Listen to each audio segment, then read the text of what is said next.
in this study, it was compared, Dulcolax was compared to lactulose and to Sina, and we can see that in comparison with these two drugs, with Dulcolax, you have a shorter colonic transit time. That would mean that you will have increased frequency of bowel movement. Now, as I mentioned earlier, the tablet and the suppository will have the same generic name, while the syrup would have a different generic name. So this is bisacodyl and this is sodium picosulfate, and both of these will have as an active moiety BHPM. Please don't ask me what it is because it is very long and very complex.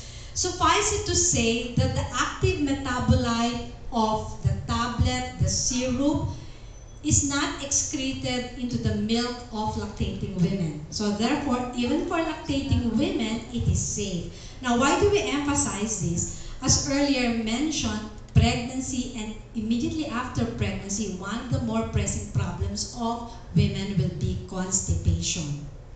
Okay?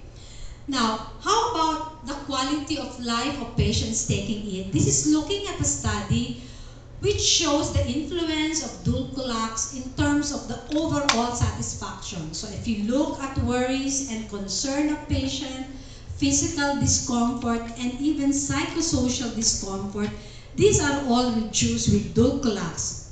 Going into overall satisfaction and overall score, this is improved with Dulcolax. Now, if we look at efficacy based on 4 weeks, we see that most patients will say that there is very good efficacy associated with Dulcolax. So Dulcolax is proven safe and effective in the treatment of both acute and chronic constipation, where it increases both stool frequency and it improves stool consistency. It is also more effective in increasing stool frequency versus competition because it has been shown to shorten GI transit time better.